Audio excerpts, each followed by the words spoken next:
Hello everyone and welcome. I am the Congressman, and today we're going to talk about a man who was a founding father, he was a representative, he was a diplomat, he was a governor, and he was a vice president. So how does that resume leave an unfortunate legacy? Well, this is the Elbridge Gerry story.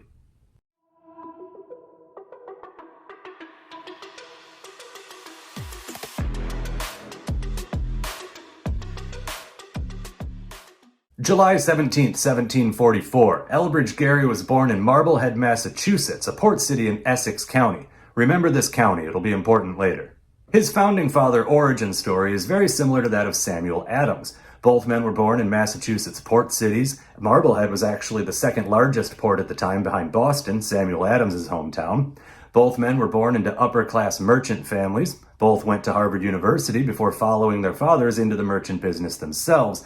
And finally, both men's names are well known today, but for reasons that have nothing to do with who they actually were or what they actually did. Samuel Adams wasn't a brewer, and Elbridge Gerry didn't invent gerrymandering. And yes, I said gerrymandering, we've all been saying it wrong, but I'll get into that later. As members of the wealthy merchant class, both men were naturally opposed to Britain's policies toward the colonists, particularly when it came to taxes, although it was less about the principle of taxation without representation and more about taxation costs me money, so it's bad.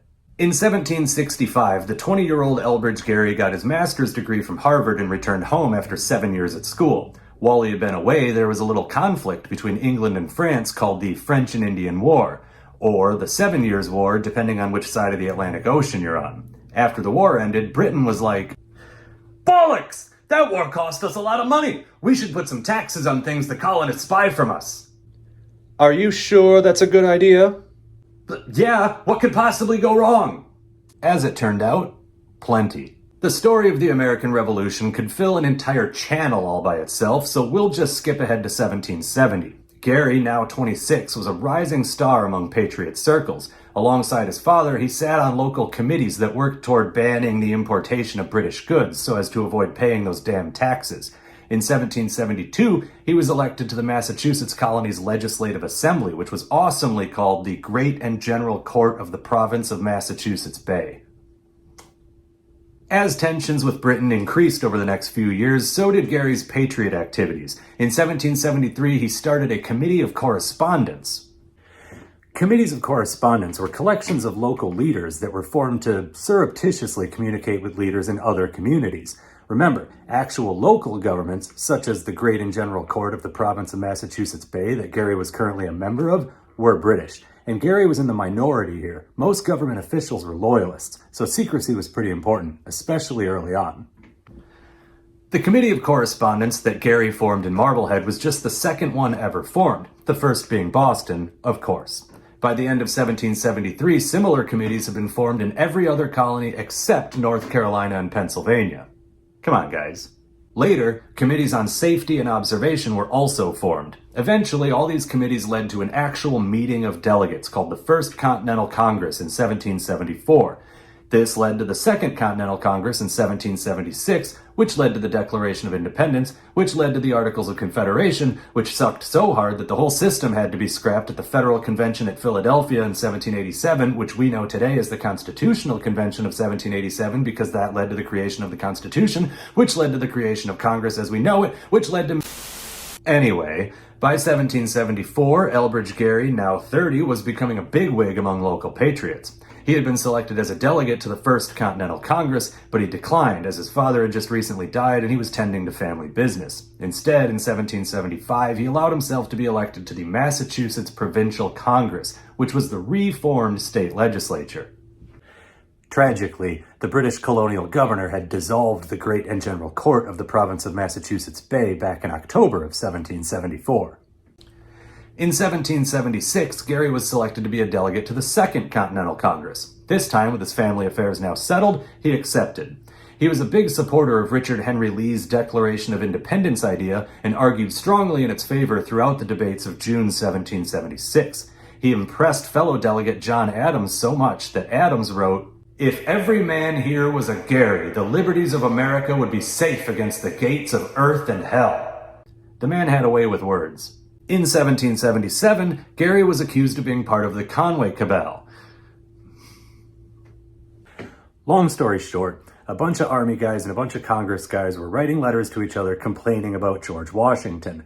1777 was a pretty shitty year for the Continental Army and for Congress. The Army lost most of the battles on the field, and Congress had to flee to York, Pennsylvania when the British captured Philadelphia. So a little frustration was to be expected. But Washington found out, made a big deal about it, and threatened to quit. The anti-Washington congressmen knew that even if they wanted to see Washington replaced, having him quit would be a devastating blow to morale. So they stopped. And by early 1778, everybody had moved on with their lives. So Gerry was accused of being a part of the whole thing that wasn't really a thing. Maybe he was, maybe he wasn't. We don't know. But if he was, I don't have a problem with it. I mean, again, the Army had been losing left and right all year, and they lost the frickin' Capitol. I'd be pissed off too. If he was a part of the whole thing that wasn't really a thing, he didn't put any of his anti-Washington opinions into his letters, unlike some people. Besides, Gerry said he wasn't a part of it in February of 1778, and when a politician says they didn't do something, who are we to not believe them? In 1780, Gerry left the Continental Congress and returned home to Marblehead. He was starting to worry that under the Articles of Confederation, the central government was being given too much power. He repeatedly declined offers to return to Congress until finally relenting and agreeing to go back in 1783. He stayed until 1785 before going home again. In 1786, Gerry, now 42, married Anne Thompson, the 23-year-old daughter of another wealthy merchant family. Speaking of wealth, it's worth noting that Gerry, who wasn't exactly poor to begin with, made a lot of money off the Revolutionary War. Now, the word profiteering is thrown around a lot these days, and honestly it might be a little extreme for his case, but it's fair to point out that he was a merchant at a time when the Army and the government needed lots of things, and when the war ended, he was a much wealthier man than he had been 10 years earlier. Anyway, the new couple would go on to have 10 children over the next 14 years, which didn't exactly do wonders for Anne's health, and this was something that Elbridge Gerry constantly worried about. But in the end, she lived until 1849, so I'd say she recovered just fine. In 1787, Elbridge Gerry was sent as a Massachusetts delegate to the Federal Convention at Philadelphia, what we know today as the Constitutional Convention. There, he argued strongly against putting too much power into the hands of the central government. But unlike some of his other anti-big government delegates, he did not favor putting that power into the hands of the common people either. This may have had something to do with the recent uprising in his home state called Shays' Rebellion. One sec. It's a complicated topic, but here's the short version. After the war, London merchants started requiring hard money payments from American merchants who they refused to extend credit to. So the American merchants turned around and demanded hard money payments from the people buying from them. At the same time, state governments started wanting more in tax payments, which also had to be hard money. Now, this was a problem for the farmers in the western half of the state, whose entire economy was an agrarian, barter-based system. Actual hard money wasn't something they had a whole lot of. So, unsurprisingly, people couldn't pay. Unsurprisingly, people started losing their lands. And also unsurprisingly, people didn't take too kindly to this. Rebellions became common and turned into actual fighting in 1786 and early 1787. Ultimately, the government put a stop to the uprising, but the powerful, wealthy merchant class was left with a deep mistrust of the common people. It's a tale as old as time.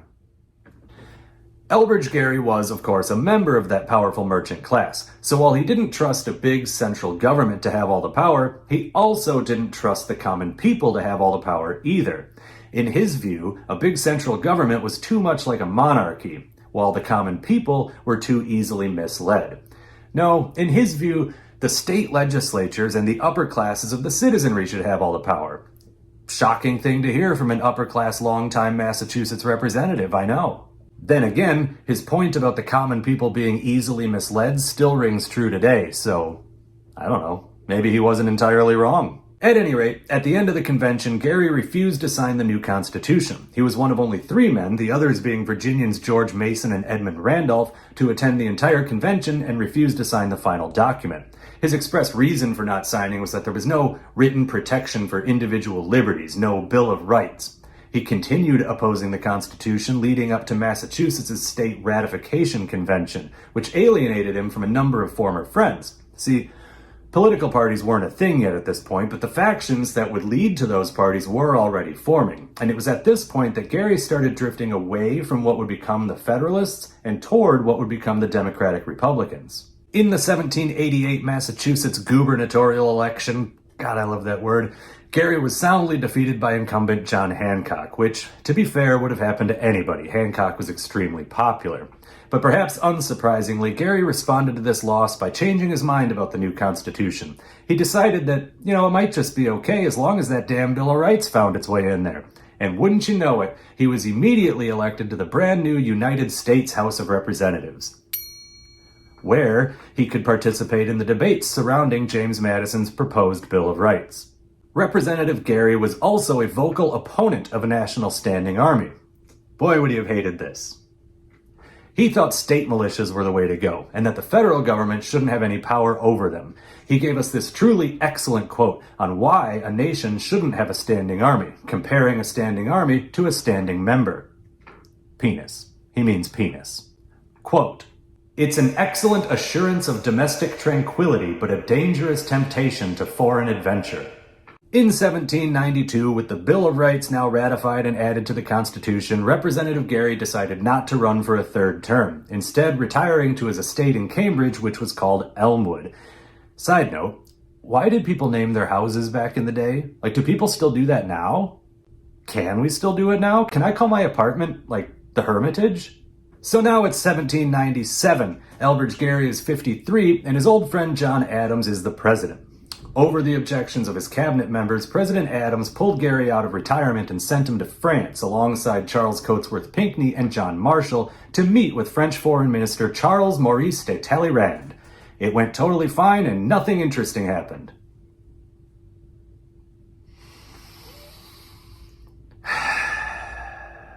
Okay, short version. Gerry, Pinckney, and Marshall met with Talleyrand one time. After this, 3 French agents approached the American diplomats and demanded a bribe to continue discussions. The Americans said no and reported this back to President Adams. Pinckney and Marshall left France after about 6 months, but Elbridge Gerry was persuaded to stay behind. Talleyrand wanted to keep working with him because he thought he was the most easily manipulated. Turns out he was wrong. Gerry still refused to pay a bribe, and no discussions were happening. Gerry finally left France in August of 1798. Now, the name of this incident comes from the fact that in their report back to President Adams on what had happened, the 3 French agents were identified simply as X, Y, and Z. Back in the United States, people were not thrilled. Opinions were already divided on France on account of the ongoing French Revolution, which was going not smoothly. Some people were horrified by what was happening and wanted the United States to support the French monarchy. Others were super in favor of the people and wanted the United States to support them against the French monarchy. This whole XYZ affair did not help matters. There was even a quasi-war for a few years, but I'm not going to get into all of that here. In Gerry's case specifically, the fact that he stayed over there longer really didn't help him. Federalists accused him of being a French sympathizer and even of intentionally sabotaging everything himself. Now, he didn't do that, of course, but the damage had already been done, and what little remained of Gerry's relationship with the Federalists was over. He officially aligned himself with the Democratic Republican Party in 1800, and that's when he started running for governor of Massachusetts again. Repeatedly. He ran in 1800 and lost to Caleb Strong. He ran in 1801 and lost to Caleb Strong. He ran in 1802 and lost to Caleb Strong. He ran in 1803 and lost to Caleb Strong. I guess Caleb's candidacy was just too strong. Finally, in 1810, he won. Barely. He was re-elected in 1811 by a slightly better margin, but in 1812, well, this is the election. It's time to talk about gerrymandering.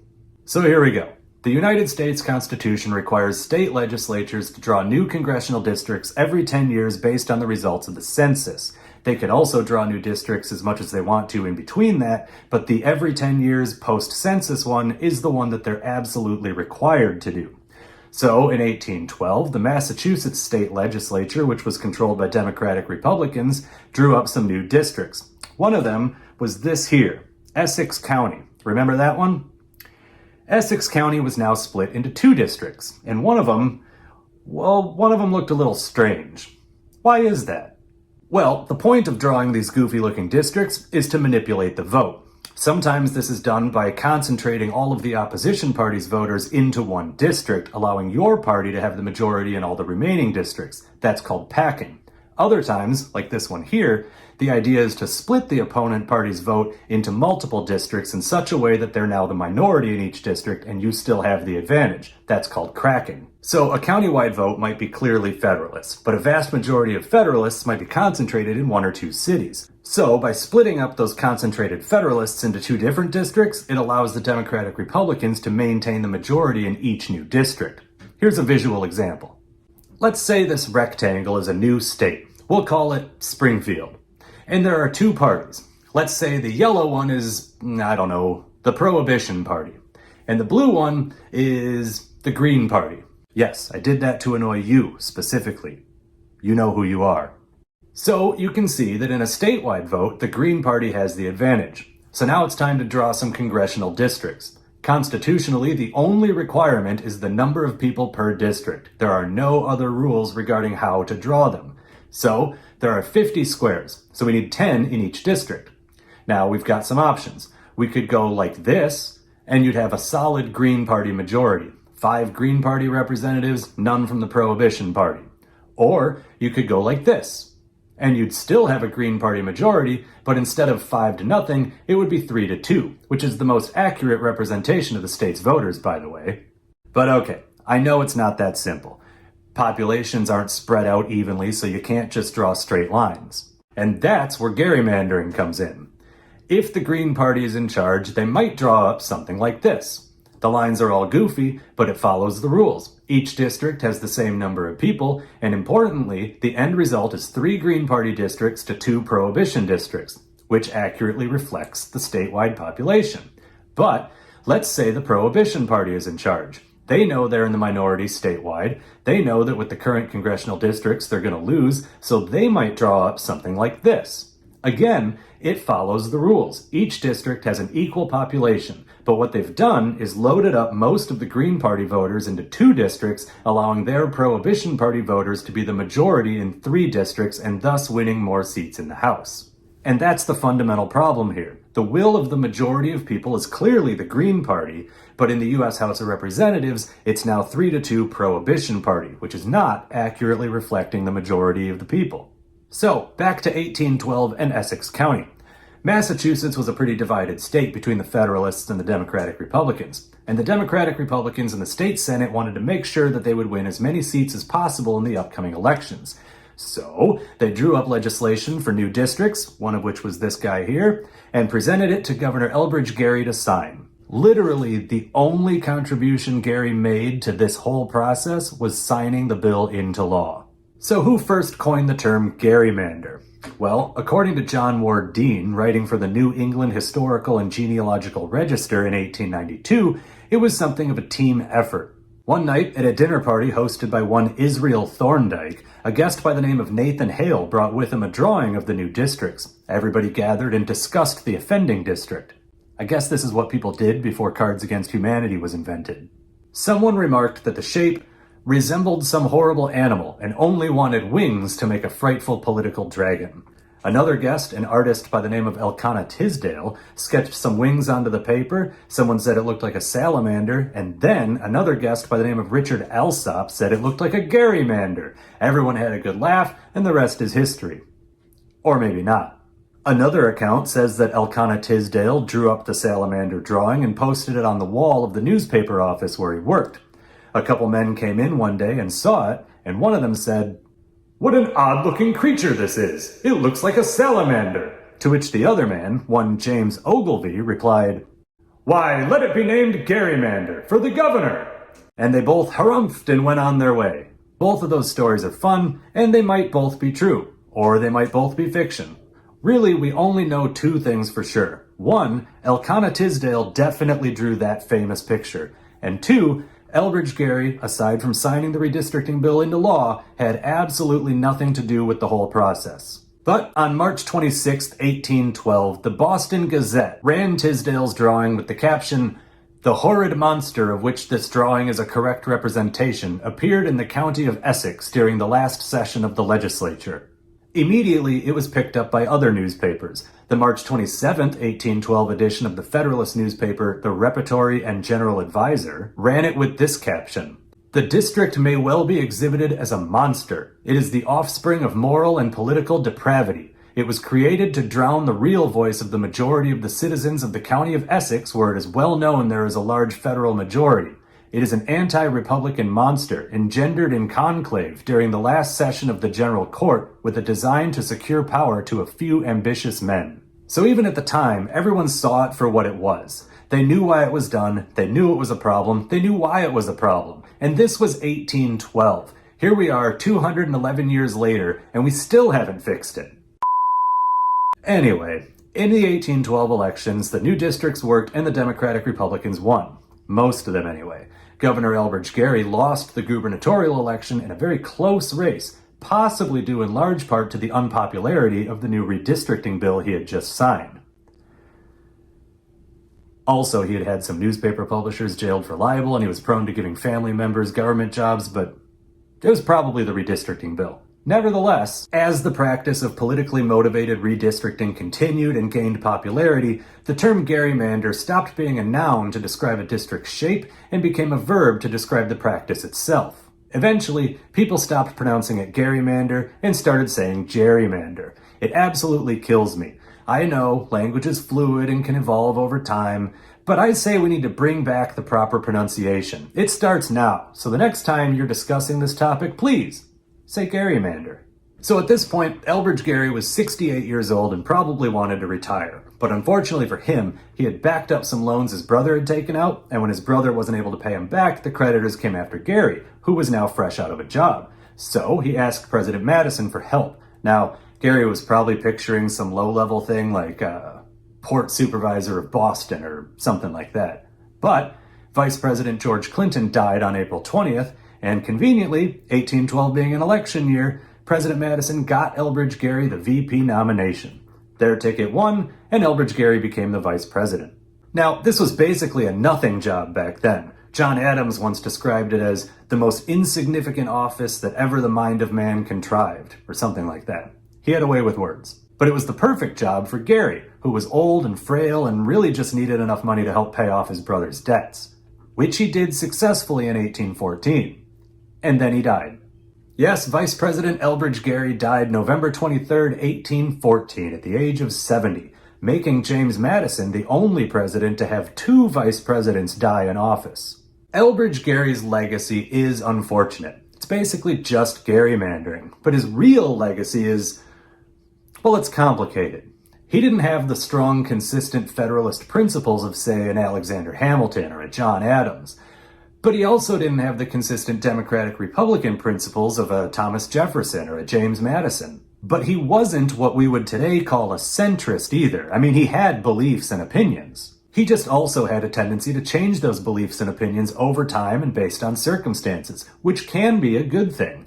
Maybe Gerry actually had true fundamental changes of heart on certain topics, such as the Constitution, which would be a good thing. I mean, I believed things when I was 20. I believed different things when I was 30. I might believe different things when I'm 40. Things do change over time, and that's not a bad thing. It's okay for beliefs to change over time as you change as a person. That's okay. But on the other hand, maybe he was just opportunistically capitalizing on whatever would serve him best politically in the moment. Maybe I'm jaded by modern politics, but I'm inclined to believe that one. And what of gerrymandering? I mean, sure, his only connection to the whole thing was that he signed it into law, but he could have not done that. He could have rejected the new districts. He could have looked at it and said, well, that's not what the framers of the Constitution intended. I was there. I know. But let's be real here. Why would he have done that? No politician from any era would say no to something that helps their party win more elections. But did he like it?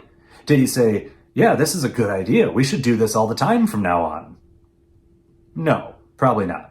Gerry's son-in-law, James T. Austin, admittedly a biased source and writing well after the fact in 1829, wrote, "To the governor, the project of this law was exceedingly disagreeable." And that was probably true.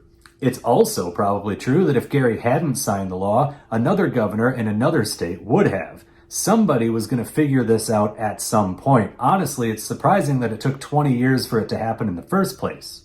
To this day, historians, real ones, not just amateur YouTube nerds like me, continue to debate how Gerry really felt about it. He never really said, and he died 2 years later, so we'll never know.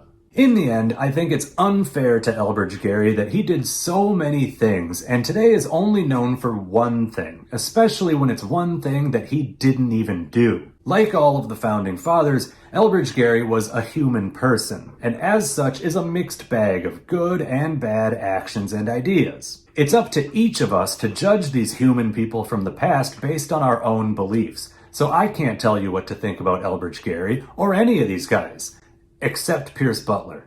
All that I can say is don't let gerrymandering be the only thing you know about him. Anyway, I hope you learned something today, and I hope that the next time you see this word, you remember one thing. It's pronounced gerrymander. Thank you so much for watching. I am the Congressman. Like the video, subscribe to the channel, follow me on Twitter, etc., etc. I will see you next time.